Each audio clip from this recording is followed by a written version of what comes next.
अब दुनिया की सबसे बड़ी टेक कंपनीज के बारे में सोचते हो तब आपके दिमाग में कौन से नाम आते हैं? शायद से Apple, Microsoft, Google, Nvidia, amazon और मेटा, राइट? वेल, फिर ब्रॉडकॉम का क्या आपको पता है कि आज के जमाने में ब्रॉडकॉम दुनिया की 9th लार्जेस्ट टेक कंपनी है। इनफैक्ट उनका मार्केट कैप है $570 बिलियन का। ब्रॉडकॉम ऐसी बैकग्राउंड कंपनीज में से एक है जो कि लोगों के सोच के आगे जाकर बहुत ही ज्यादा पावरफुल बन गई और लोगों को पता ही नहीं चला कि वो कितनी ज्यादा पावरफुल बन गई। आई मीन आप उनके शेयर प्राइस को ही देख लो, वो तो बेसिकली एक रॉकेट शिप की तरह है। लेट 2009 के एंड से ही वो 74 टाइम्स ग्रो कर चुका है। पर्सपेक्टिव के लिए ये बता दूं कि इसी समय में एप्पल सिर्फ 32 गुना बड़ा है और बाकी के बिग टेक कंपनीज का भी सेम ही हाल है। माइक्रोसॉफ्ट सिर्फ 17 गुना बड़ा है, गूगल सिर्फ 13 गुना बड़ा है और फेसबुक 10 गुना बड़ा है। इकलौती टेक कंपनी जिसने ब्रॉडकॉम को पीछे छोड़ दिया है वो है एनवीडिया, जिसका शेयर प्राइस तो एक और भी बड़े रॉकेट शिप की तरह लगता है, क्योंकि इसी दौरान वो 177 टाइम्स ग्रो कर चुके हैं। मगर ब्रॉडकॉम और एनवीडिया के बीच में एक बहुत बड़ा फर्क है। काफी समय से एनवीडिया ऐसे इंडस्ट्रीज में इन्वॉल्व है जिनका हाइप बहुत ज्यादा है, जैसे कि crypto mining, self driving cars and mostly AI language models. और यही बात करें एप्पल की तो उन्होंने तो लिटरली आईफोन को बनाया। और यही बात करें गूगल, माइक्रोसॉफ्ट और फेसबुक की तो फिर तीनों ने ही या तो ऐसी सर्विसेज को क्रिएट किया है या फिर अक्वायर किया है जो कि करोड़ों लोग यूज करते हैं। तो फिर सवाल ये उठता है कि आखिर ब्रॉडकॉम ने क्या किया है? वेल, वो काफी बोरिंग और बैकग्राउंड वाली चीजें हैं,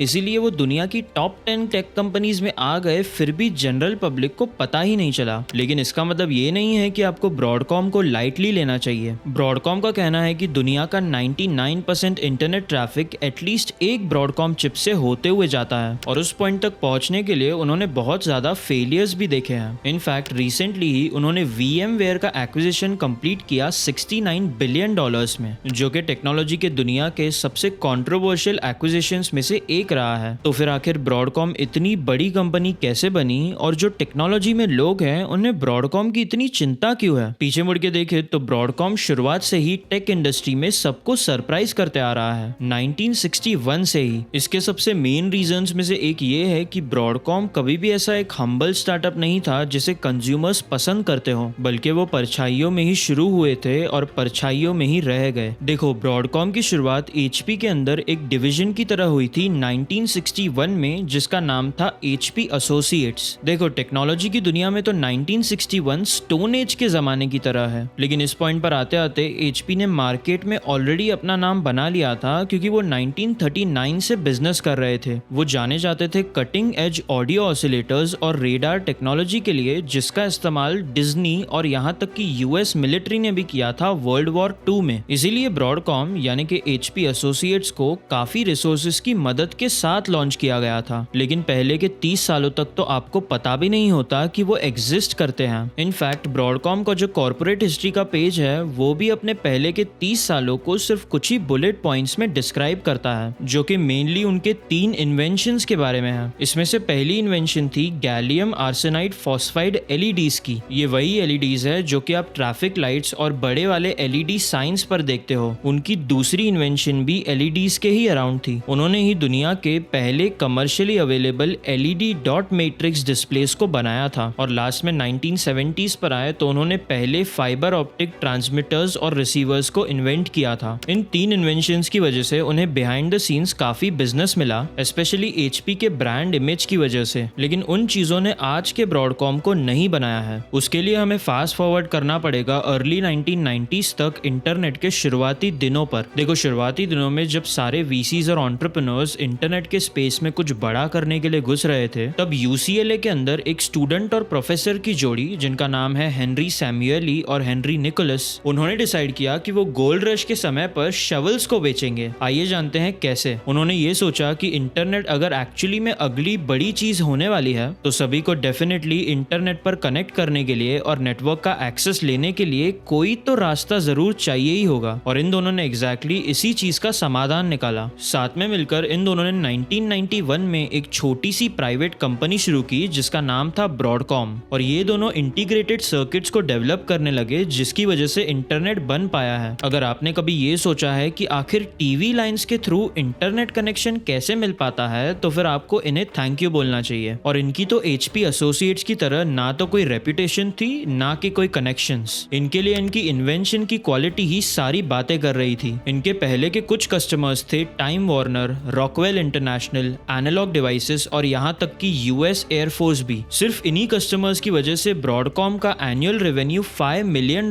को छू गया, जिसकी वजह से इंटेल का ध्यान भी उन पर गया और इंटेल ने भी उन्हें $5 मिलियन का एडिशनल लोन दिया। और अगर आप ये सोच रहे हो कि इन दोनों ने क्या ही स्पेशल कर दिया है, तो फिर आइए मैं आपको दूसरे पर्सपेक्टिव से बताता हूँ। उस समय पर फोन के थ्रू जो इंटरनेट आती थी उसकी मैक्सिमम स्पीड हुआ करती थी 28.8 किलोबिट्स पर सेकेंड, लेकिन इसकी जगह जो ब्रॉडकॉम के केबल बेस्ड सॉल्यूशंस थे वो इससे 1000 गुना ज्यादा स्पीड्स पर इंटरनेट को प्रोवाइड करते थे। और उन्होंने बाद में जाकर जल्दी ही फोन इंटरनेट स्पेस को भी बदल कर रख दिया। अब ये सब सुन के आप ये सोच रहे होगे कि इन सब में कंट्रोवर्सी कहाँ पर है। अभी तक तो ये बस इनोवेशन की एक अच्छी कहानी लग रही है जिसकी वजह से पूरा इंटरनेट बदल गया। और ये डेफिनेटली सिर्फ वो ही कहानी हो सकती थी, लेकिन कुछ ही समय में जो हमारे प्रोफेसर और स्टूडेंट की जोड़ी थी वो पैसों को देखने के बाद अपना रास्ता खो बैठी। 1998 आते आते ब्रॉडकॉम के पास 15 देशों में 11,750 एम्प्लॉइज हो गए और जल्दी ही उन्होंने अपनी कंपनी को शेयर मार्केट पर लिस्ट कर दिया, जिसकी वजह से फाउंडर्स की net worth hundreds of millions of dollars में हो चुकी थी। वो बस लॉन्ग टर्म में अपने शेयर्स को नहीं बेचते तो उनकी net worth automatically tens of billions of dollars में हो जाती। लेकिन उन्हें और भी ज्यादा पैसों की लालच आ गई, जिससे हम आते हैं सबसे बड़े स्टॉक स्कैंडल पर, ऑप्शंस बैकडेटिंग। लेट 1990s और अर्ली 2000s में ऑप्शंस बैकडेटिंग एक बहुत ही ज्यादा पॉपुलर स्कैंडल बन चुका था, जिसमें बहुत बड़ी बड़ी कंपनीज के भी शेयर्स इन्वॉल्व थे, जैसे कि Apple, UnitedHealth Group, Staples, the Cheesecake factory,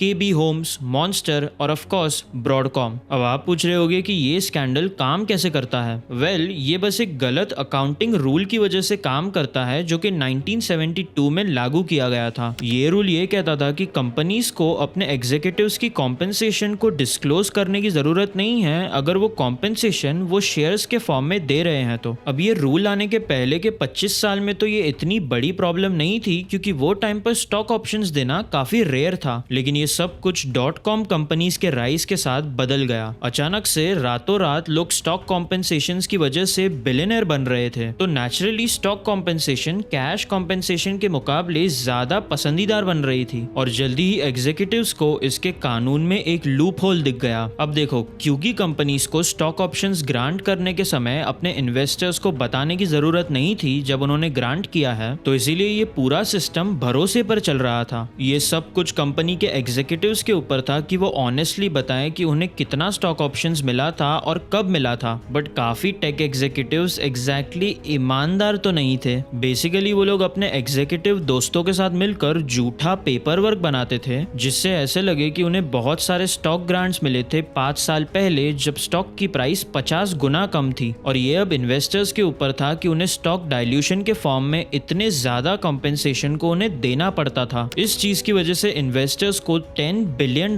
का नुकसान हुआ, जिसमें से $2.2 बिलियन का नुकसान अलिजिडली ब्रॉडकॉम की वजह से ही हुआ था। ये सब कुछ लोगों के सामने आने के बाद इन दोनों फाउंडर्स ने कंपनी को छोड़ दिया, लेकिन इन्हें कभी भी ब्लेम नहीं किया गया। बाद में जाकर इन केसेस को किसी अजीब कारण के लिए ड्रॉप कर दिया गया और ब्रॉडकॉम ने $160 मिलियन देकर इसे सेटल कर दिया। दोनों ही फाउंडर्स छोड़ते समय मल्टी बिलियनर्स बन गए, लेकिन इस स्कैम का धब्बा ब्रॉडकॉम के साथ हमेशा चिपक गया और इसी वजह से वो आज भी बुलाए जाने वाले एक डार्क हॉर्स बन गए। इस बड़े स्कैंडल के बाद ब्रॉडकॉम को एक रीसेट की जरूरत थी और आगे बढ़ने की जरूरत थी, और उधर ही ब्रॉडकॉम का दूसरा हिस्सा काम में आया। याद है हमने कहानी की शुरुआत की थी HP एसोसिएट्स के बारे में बात करके। वेल, ब्रॉडकॉम की कहानी में ये यहाँ पर जाकर काम में आए। ईयर 2000 के बस थोड़ा ही पहले HP एसोसिएट्स HP से अलग होकर एक नई कंपनी बन गई जिसका नाम था एजिलेंट टेक्नोलॉजीज। उसके बाद इस कंपनी को KKR और सिल्वर लेक पार्टनर्स ने खरीद लिया 2005 में $2.7 बिलियन देकर, जिससे एक नई कंपनी पैदा हुई जिसका नाम था अवागो टेक्नोलॉजीज। अवागो अगले 10 सालों तक टेक की दुनिया में बैकग्राउंड में काम करती रही और फिर उन्होंने फाइनली जाकर 2015 में एक बड़ी चाल खेली। उन्होंने पूरे के पूरे ब्रॉडकॉम को खरीदने के लिए अग्री कर लिया $37 बिलियन में, जिससे हम आते हैं आज के जमाने के ब्रॉडकॉम पर। वीडियो में आगे बढ़ने से पहले मैं ये कहना चाहता हूँ कि आप सभी लोग जो हमारे वीडियोस देखते हो उनमें से 91.7% लोगों ने अभी तक सब्सक्राइब ही नहीं किया है। तो तो इसीलिए बस 2 सेकंड देकर आप सब्सक्राइब का बटन और बेल आइकन को दबा दीजिए, जैसे कि हम आपके लिए ऐसी और भी वीडियोस बना सके। तो चलिए वीडियो पर वापस आते हैं। ऑनेस्टली आज के जमाने के मॉडर्न ब्रॉडकॉम के बारे में कुछ अच्छा कहने के लिए है ही नहीं, जो कि थोड़ा गलत फील होता है। आई मीन इन्हीं लोगों की वजह से ऐसी टेक्नोलॉजी बन पाई जिसकी वजह से आज का मॉडर्न इंटरनेट जिंदा है, लेकिन उनके कारनामों की वजह से उन्हें सपोर्ट कर पाना बहुत मुश्किल है। पहली बात तो ये कि ऐसा लग रहा है कि ये लोग पैटेंट ट्रोल्स हैं। इसका मतलब फॉर एग्जांपल 2017 में उन्होंने स्मार्ट टीवी बनाने वाली कंपनीज पर केस कर दिया क्योंकि ब्रॉडकॉम का कहना है कि उन्होंने उनका पेटेंट चुराया है, और 2020 में उन्होंने नेटफ्लिक्स के ऊपर भी पेटेंट चुराने के इल्जाम पर केस ठोक दिया। अब पूरी की पूरी टेक कम्युनिटी तो ब्रॉडकॉम को इस नजरिए से देखती है कि ब्रॉडकॉम केस इसी वजह से करता है क्योंकि वो जेलस है। यहाँ तक कि जो केस के जज हैं वो केस के दौरान कह रहे थे कि यू आर किलिंग मी, और वो उनके फाइलिंग्स के बारे में भी कह रहे थे कि वो बहुत ज्यादा ही ओवरकिल है। लेकिन उनकी पैटेंट की वजह से केस करने वाली आदत तो इतनी बड़ी बात भी नहीं है। इससे काफी ज्यादा बड़ा इशू ये है कि ब्रॉडकॉम पूरे इंटरनेट चिप मार्केट को कंट्रोल करता है। इन्हें तो मोनोपोली कहना भी एक छोटी बात होगी। फिर से याद करो कि ब्रॉडकॉम ने खुद ही कहा है कि दुनिया की 99% इंटरनेट ट्रैफिक इनके चिप्स के थ्रू ही पास होती है। तो बेसिकली दुनिया की ऑलमोस्ट सारी कंपनीज ब्रॉडकॉम के ऊपर डिपेंडेंट है। और मैं सिर्फ टेक कंपनीज की ही बात नहीं कर रहा हूँ। ब्रॉडकॉम के पास इन सारी इंडस्ट्रीज में फॉर्च्यून 500 कस्टमर्स हैं, और ब्रॉडकॉम इन सारी कंपनीज के साथ एक बहुत ही लालची सर्विस प्रोवाइडर की तरह बिहेव करता है, जैसे कि अनफेवरेबल कॉन्ट्रैक्ट साइन कराना, जो लॉयल कस्टमर्स नहीं हैं उनसे बदला लेना, एक्सक्लूसिविटी अरेंजमेंट्स करना और भी बहुत कुछ। बट ये फॉर्च्यून 500 कस्टमर्स के लिए आप इतना तो बुरा नहीं फील कर सकते हो, क्योंकि वो बाद में जाकर हमारे साथ भी ये सेम ही चीजें करते हैं। लेकिन ये पॉइंट अभी भी सच है कि ब्रॉडकॉम टेक की दुनिया में एक काफी टॉक्सिक चीज है। वो एक ऐसे इन्वेंशन को कंट्रोल करते हैं जिसकी बेसिकली हर एक को जरूरत है, और इसका वो पूरा फायदा उठाते हैं। और अभी रिसेंटली ही वो अपनी मोनोपोली को दूसरे सेक्टर्स में भी एक्सपांड करने का सोच रहे हैं। फॉर एग्जाम्पल 2017 में उन्होंने जबरदस्ती क्वालकॉम को टेक ओवर करने की कोशिश की $105 बिलियन में। सिर्फ एक वजह जिसकी वजह से ये डील नहीं हो पाई वो ये है कि प्रेसिडेंट डोनाल्ड ट्रंप ने इस डील को ब्लॉक कर दिया। मगर ऐसा नहीं है कि ब्रॉडकॉम दुखी हो गया, क्योंकि वो बस अपने अगले एक्विजिशन के टारगेट पर फोकस करने लगा। फॉर एग्जाम्पल मिड 2018 में ब्रॉडकॉम ने सीए टेक्नोलॉजीज का टेक ओवर कर दिया, जो कि एक टेक इंफ्रास्ट्रक्चर का जायंट है, और उन्होंने उसे $18.9 बिलियन कैश में देकर खरीदा। और अभी रिसेंटली ही उन्होंने $69 बिलियन देकर VMware को अक्वायर किया। जब भी ब्रॉडकॉम एक एक्विजिशन करता है तो फिर वो अपनी टॉक्सिसिटी को फैलाता जाता है, और इसी वजह से टेक कम्युनिटी ने एक्सेप्ट कर लिया है कि VMware अब डेड हो चुका है। ये हरकतें जनरल इलेक्ट्रिक की हरकतों से काफी मेल खाती है, क्योंकि जनरल इलेक्ट्रिक ने 1980s और 90s में ये सेम ही किया है, लेकिन टेक की जगह पर इंडस्ट्रियल वर्ल्ड में। लेकिन आज ये टेक की दुनिया में हो रहा है, और ऑनेस्टली ये चीजें तभी रुक सकती है जब ब्रॉडकॉम इतना बड़ा और इतना ज्यादा टॉक्सिक हो जाए कि वो अंदर से ही खोखला होकर खत्म हो जाए। लेकिन तब तक के लिए ये एक बहुत बड़ी ताकत है, और ये ही ब्रॉडकॉम की सच्चाई है। लेकिन कोई और भी है जो कि बहुत सारे पैसों को कंपनीज को अक्वायर करने में लगा रहा है, और वो है माइक्रोसॉफ्ट। लेकिन उनका प्लान बैकफायर भी कर सकता है। जानने के लिए इस वीडियो पर क्लिक कीजिए। और हाँ, इस वीडियो में रखते हैं 200 लाइक्स का टारगेट, तो जल्द से जल्द वो लाइक का बटन दबा दो, और लॉजिकल को सब्सक्राइब करके बेल आइकन दबाना मत भूलना। तो फिर मिलते हैं अगले वीडियो में।